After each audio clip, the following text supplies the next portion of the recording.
আসসালামু আলাইকুম ওয়া ওয়া বারাকাতুহু। সিনিয়র মাদ্রাসার একাদশ শ্রেণীর আজকে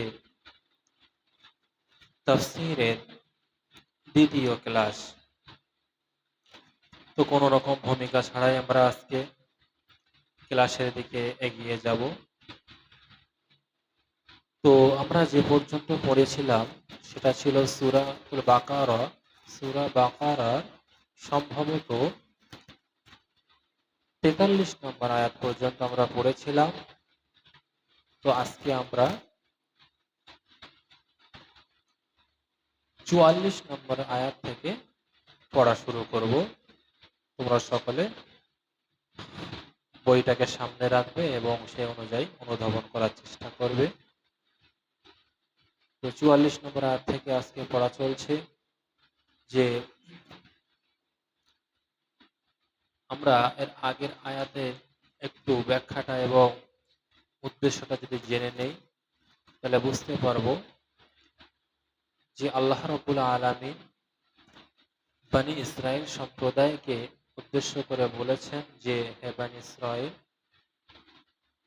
আমি আল্লাহ তাআলা তোমাদের উপরে যে অনুগ্রহ নিয়ামত দিয়েছি সেগুলি তোমরা স্মরণ করো এবং তোমরা আমি আল্লাহ আমার সঙ্গে যে ওয়াদাবদ্ধ হয়েছ সেই ওয়াদাটাকে তোমরা পূরণ করো। আর আমিও আল্লাহ রাব্বুল আলামিন যে প্রতিশ্রুতি দিয়েছি তোমাদেরকে সেটা আমি আল্লাহ তাআলা অবশ্যই পূরণ করব। আর আমি তোমাদের নিকটে যে নবী প্রেরণ করেছি সেই নবী তোমাদের কাছে এসেছেন সত্যায়নকারী রূপে ওই বিষয়ে যে কেতাব তোমাদের হাতে আছে, সেই কেতাবের সত্যায়নকারী রূপে আমি নবীকে পাঠিয়েছি। তারপরে আল্লাহ সতর্কবাণী দিয়ে একটি কথা বললেন যে ওয়ালা তালবিসুল হাক্কা বিল বাতিল, যে তোমরা লা তালবিস মিশ্রিত করবে না সত্যকে বাতিলের সঙ্গে, অর্থাৎ অসত্যের সঙ্গে। তারপর আল্লাহ রাব্বুল আলামিন বলছেন যে ওয়াতাখতুমুল হক, এবং তোমরা গোপন করবে না সত্য বিষয়কে, ওয়া আনতুম তা'লামুন, যেটা তোমরা জেনেছো বা যেটা তোমরা জানো সেই সত্য বিষয়টাকে তোমরা গোপন করবে না। আর তোমাদের উচিত হলো আকিমুস সালাত ওয়া আতুজ যাকাত, নামাজ প্রতিষ্ঠা করা এবং যাকাত প্রদান করা। ওয়ারকাউ মা'আর রাকিঈন, এবং যারা বিনম্র রুকুকারী তাদের সঙ্গে তোমাদের বিনম্র হয় এবং রুকু করা, এটাই হলো তোমাদের কর্তব্য আমার ওয়াদা রক্ষার্থে। তো তারপরে আমরা যাব যে আয়াতের দিকে, সেটি হচ্ছে ৪৪ নম্বর আয়াত। আল্লাহ রাব্বুল আলামিন বলছেন সেই বনী ইসরাইল সম্প্রদায়ের মধ্যে যারা মুনাফিক ছিল, যারা আল্লাহর নিয়ামত গ্রহণ করত কিন্তু আল্লাহ তাআলার কৃতজ্ঞতা স্বীকার করত না, এবং যারা সর্বদা মানুষকে গোমরাহের পথে এগিয়ে নিয়ে যেত সত্যকে পাওয়ার পরেও, তাদের সম্পর্কে আল্লাহ রাব্বুল আলামিন বলছেন যে আতামুরুনান নাস, আতামুর তোমরা আদেশ দাও, আতামুরুনান নাস তোমরা কি আদেশ দাও। এখানে হরফ ইস্তিফহামিয়া। আল্লাহ রাব্বুল আলামিন বলছেন আতামুরুনান নাস, তোমরা কি মানুষদেরকে উপদেশ দাও, আদেশ দাও, বিল বির সৎ কাজের, নেক কাজের, পুণ্যমান কাজের, ওয়া তানসাউনা আনফুসাকুম, ওয়া তানসাউনা আনফুসাকুম নাসিয়া থেকে এসছে, অথচ ভুলে যাও আনফুসাকুম তোমরা যে উপদেশটা তাদেরকে দিচ্ছ, অথচ তোমরা সেই উপদেশটা নিজেদের জন্য তোমরা ভুলে যাচ্ছ। ওয়া আনতুম তাতলুনাল কিতাব, অথচ তোমরা তো সেই তওরাত কিতাব তেলাওয়াত করেছো, আর হুকুম হাকাম সম্পর্কে সবকিছুই তো তোমরা ওয়াকিফাল আছো, তারপরেও তোমরা কিভাবে সেটা ভুলে যাচ্ছ, অথচ অন্য মানুষদের তোমরা উপদেশ দিচ্ছ, আদেশ দিচ্ছ সৎকর্ম করা। তা এই মুনাফিকি সম্পর্কে আল্লাহ রাব্বুল আলামিন বলছেন সর্বশেষে যে আফালা তাকিলুন, তোমরা কি বুঝবে না, তোমরা কি আকলমান হবে না, আকল দ্বারা বিবেচনা করে তোমরা কি সঠিক জিনিসটাকে বুঝতে চাইছো না, না বুঝবে না। আল্লাহ রাব্বুল আলামিন তাদের দিকে ইন্ডিকেট করলেন ওই সমস্ত বনী ইসরায়েলের মধ্যে যারা মুনাফিক ছিল। তো তারপরে আল্লাহ রাব্বুল আলামিন তাদের ইসলাহ, তাদেরকে তাদের ক্ষমা করে দেওয়ার দিকে আল্লাহ রাব্বুল আলামিন অগ্রসর হলেন। যে তার বান্দাকে আল্লাহ চায় সর্বদা তার বান্দা গুনাহে লিপ্ত হয়ে যায়, কিন্তু আল্লাহ চায় সেই বান্দা তওবা করে আবার তার হেদায়েতের পথে ফিরে আসতে। তাই আল্লাহ রাব্বুল আলামিন তাদের সুযোগ করে দিচ্ছেন পরের আয়াতেই যে ওয়াস্তাঈনু বিস-সাবরি ওয়াস-সালাহ, ওয়াস্তাঈনু তোমরা সাহায্য প্রার্থনা করো, বিস-সাবরি ধৈর্যের মাধ্যমে, ওয়াস-সালাহ এবং সালাতের মাধ্যমে। আমরা ধৈর্য ধারণ করি, চুপ থাকি, তার মধ্যে আফজাল উত্তম হলো বুজুর্গনে দিনের কথা কেতাবে লিখে গিয়েছেন যে যখনই মানুষ কোনো কষ্টে পড়ে, বিপদ আপদে পড়ে, তখন যদি সে খালেস অন্তরে সুন্দর করে ওযু করে ২ রাকাত নফল নামাজ পড়ে, আল্লাহ রাব্বুল আলামিন তার অন্তরে প্রশান্তি জুগিয়ে দেয়। এটা আল্লাহ রাব্বুল আলামিনের পক্ষ থেকে তার খাস মুমিন ব্যক্তিদের উপরে আল্লাহ নির্ধারণ করেছেন, কারণ মুমিন ব্যক্তিকে আল্লাহ তাআলা অবশ্যই পরীক্ষা নেবেন। তাই আল্লাহ বলছে ওয়াস্তাঈনু বিস-সাবরি ওয়াস-সালাহ, তোমরা সাহায্য প্রার্থনা করো ধৈর্যের মাধ্যমে এবং সালাতের মাধ্যমে। ওয়াইন্নাহুম এবং ইন্নাহা নিশ্চয় সেটা, অর্থাৎ এই নামাজ এবং এই ধৈর্য ধারণ করার এই বিষয়টা বলছিলা কাবীরাতুন, এটা অবশ্য অত্যন্ত একটি, এখানে কাবীরা বড় মানে করব না, এখানে আমরা মনে করব কঠিন। বড় মানে অবশ্যই করা যাবে, কিন্তু কঠিন মানেটা যদি করি তাহলে অন্য জুমলার সঙ্গে এর মুরাদটা একটু সুন্দরভাবে উপস্থাপন করা যাবে।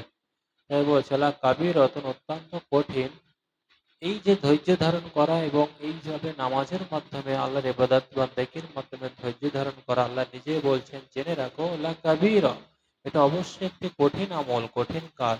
ইল্লা ইস্তিসনা, তবে তারা ছাড়া এটা অন্যদের কাছে কঠিন। এটা কারা ছাড়া? বলছে আলাল খাশিঈন, যারা আল্লাহর উপরে বিনীত ভাব প্রদর্শন করে, সেই আল্লাহর উপরে বিনীত ভাব প্রদর্শনকারী ব্যক্তি, তাদের কাছে এই ধৈর্য ধারণ করা এবং সালাত আদায় করা এই বিষয়টা তাদের কাছে মোটেও কঠিন নয়, এটা আল্লাহ রাব্বুল আলামিন জানিয়ে দিলেন। তো তারপরে আয়াতে বলা হচ্ছে আল্লাযীনা ইয়াজুন্নুনা, আল্লাযীনা এবং যাহারা, এই ইয়াজুন্নুনা, জন্না ইয়াজুন্নু ধারণা করা, যারা ধারণা করে, যে এখানে যদি আমি মানে করি ইয়াজুন্নুনা ইয়ানি ইয়াকিন, অর্থাৎ যারা বিশ্বাস করে যে আন্নাহুম নিশ্চয়ই তাদেরকে বা তারা মুলাকু রাব্বিহিম, যে একদিন তাদের প্রতিপালকের সঙ্গে তাদের মোলাকাত হবে, একদিন প্রতিপালকের সঙ্গে তাদের সাক্ষাৎ হবে, প্রতিপালকের সম্মুখে তাদেরকে দাঁড়াতে হবে, এই ধারণা যারা করে, বিশ্বাস যারা করে যে ইন্নাহুম ইলাইহি, এবং নিশ্চয়ই তারই দিকে রাজিউন, রুজু আমাদের হতে হবে, প্রত্যাবর্তন করতে হবে, এরাই হলো মুমিন। আর এই মুমিনদের কাছে, এদের কাছে এই ধৈর্য ধারণ করা এবং সালাত আদায় করা, সালাতের মাধ্যমে আল্লাহর উপরে ভরসা করা, এই সমস্ত খাসিয়াতপূর্ণ ব্যক্তিদের কাছে কোনো কষ্টকরের বিষয় নয়। আল্লাহ রাব্বুল আলামিন সে তাদের পরিচয়টাও নিচের আয়াতে দিয়ে দিলেন। তো এই যে আমরা আয়াত পড়লাম যে আতামুরুনা নাসা বিল বিররি ওয়া তানসাউনা আনফুসাকুম ওয়া আনতুম তাতলুনাল কিতাব আফালা তাকিলুন, এই আয়াতের শানে-নজুল প্রসঙ্গে একটি কথা বলা যায় যে আল্লাহ রাব্বুল আলামিন সেই বনী ইসরাইলদের মধ্যে যারা ইহুদিরা যারা ছিল, তওরাত কিতাব তারা তেলাওয়াত করত বটে, কিন্তু তারা তাদের মধ্যে যে সবথেকে নিকৃষ্ট বিষয়টি ছিল সেটি ছিল মানুষকে তারা দান খয়রাত করার আদেশ প্রচুর পরিমাণে দিত, এবং তারা কিতাবের উদ্ধৃতি দিয়ে সেটা বলতো যে নবীর উপরে এটা নাজিল হয়েছে, কিন্তু তারা নিজেরা কোনোদিন দান সৎকার দিকে অগ্রসর হতো না। তো তাদের প্রসঙ্গে আল্লাহ রাব্বুল আলামিন এই আয়াতটি নাজিল করেন। তারপরে আমরা 6তম রুকুতে চলে যাই। ষষ্ঠ রুকুতে গিয়ে আমরা শুরু করছি 47 নম্বর আয়াত। সকলে দেখো, আল্লাহ রাব্বুল আলামিন বলছেন যে ইয়া বানি ইসরাঈল যকুরু নি'মাতি আল্লাতী আন'আমতু আলাইকুম।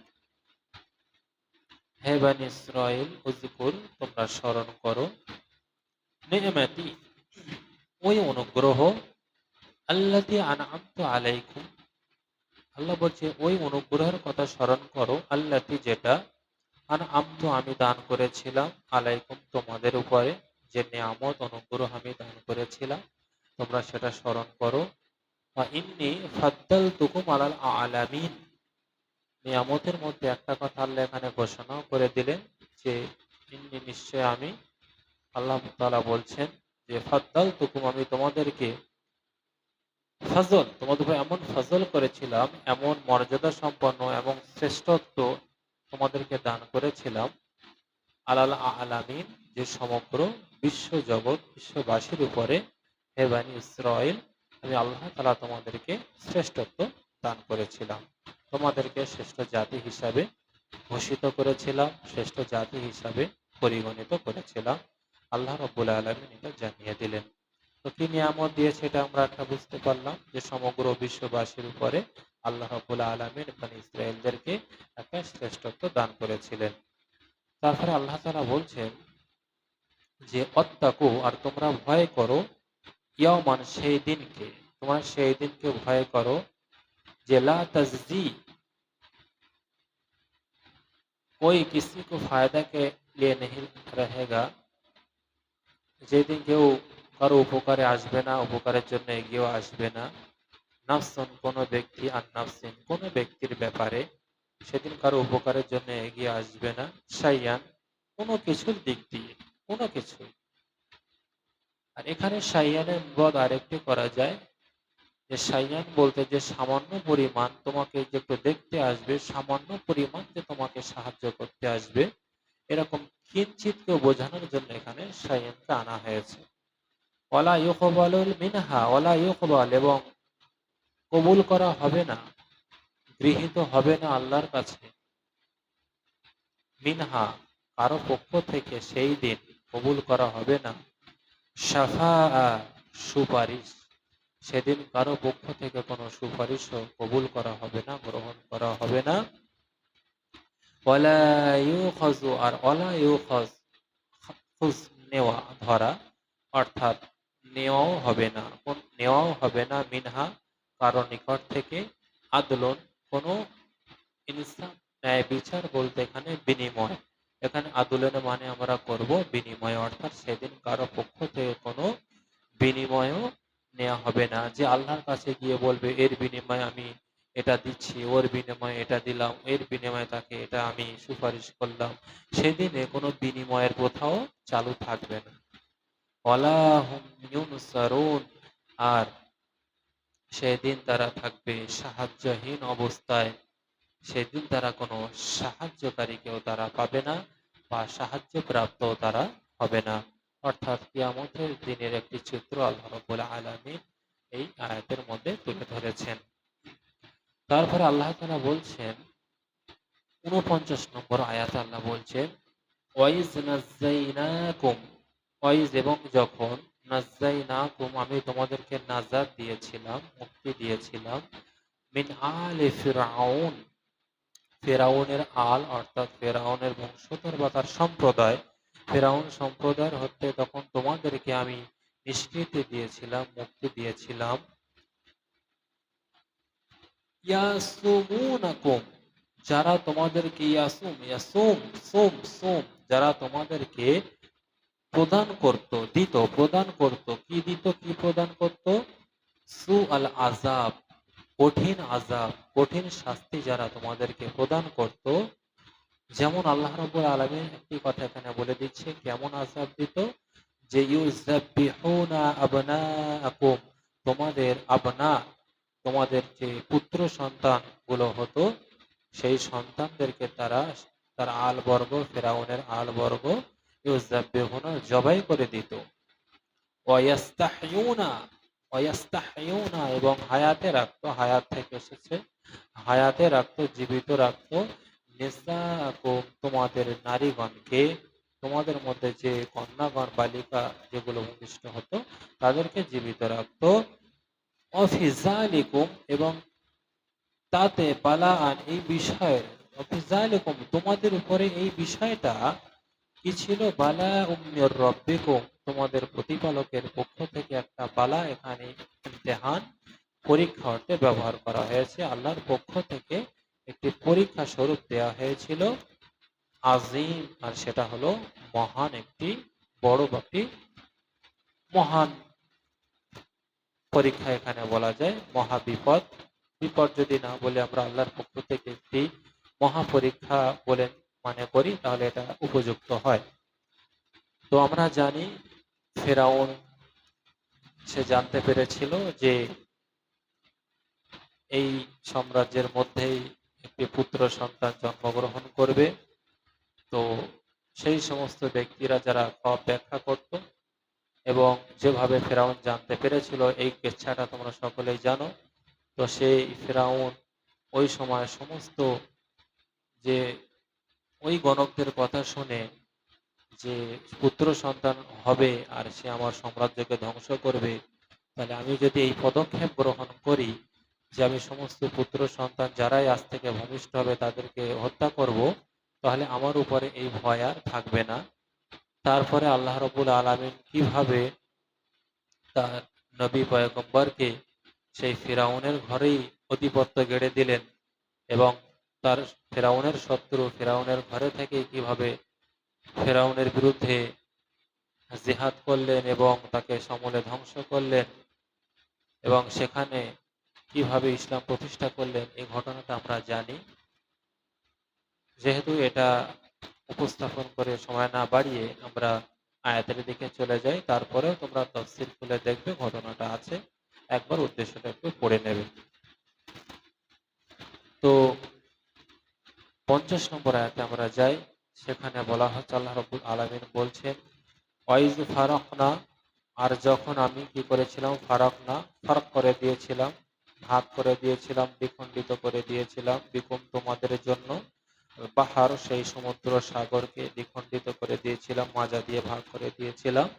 ফানজাইনাকুম তারপর আমি তোমাদেরকে নাজাত দিয়েছিলাম, উদ্ধার করেছিলাম। আগরাকনা এবং আমি ডুবিয়ে দিয়েছিলাম আলা ফিরআউন ফিরআউন সম্প্রদায়কে। ওয়ান্তুম তানজুরুন তোমরা তো সেগুলো দেখেছো, স্বচক্ষে দেখেছো। সুতরাং আল্লাহ তাআলার পক্ষ থেকে এত নিয়ামত পাওয়ার পরেও কেন তোমরা আজকে সরল সঠিক পথ থেকে বিপথের দিকে তোমরা ধাবিত হচ্ছ, এটাই আল্লাহ তাআলার বলার উদ্দেশ্য। তো 50 নম্বর আয়াত পর্যন্ত আমরা পড়লাম। আর এখানে তোমরা তাফসীর খুললে এখানে পড়তে পারবে যে মুসা সাল্লাম, হ্যাঁ, বনী ইসরাইলদের মধ্যে হযরত মুসা সাল্লাম যে কিভাবে ফেরাউনকে ধ্বংস করেছিল এবং পুত্র সন্তানদেরকে হত্যা করে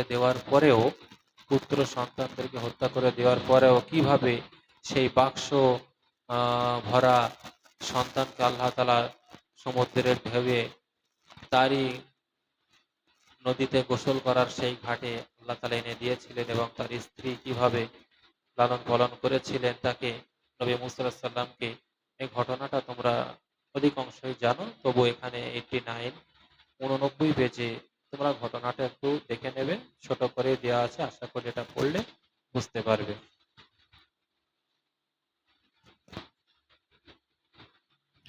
তো আজকে তোমাদের এই পর্যন্ত ক্লাসটা রাখছি।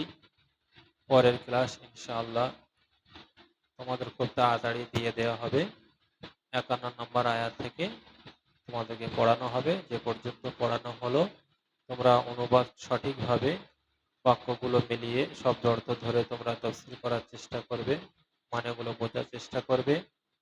আর আল্লাহ রাব্বুল আলামিন মুসা সাল্লামের বিষয়ে যে ঘটনাটা এখানে উপস্থাপন করেছেন তোমাদেরকে বলে দিলাম, ওই ঘটনাটা তোমরা একটু তাফসীর দেখে একবার পড়ে নিয়ে তার মুরাদ, তার উদ্দেশ্যটা বুঝে নেবে।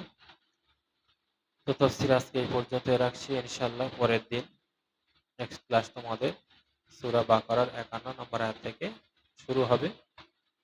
সকলের সময় মতো তোমরা ক্লাসে উপস্থিত হয়ে যাবে ইনশাআল্লাহ। আসসালামু আলাইকুম ওয়া রাহমাতুল্লাহি ওয়া বারাকাতুহু।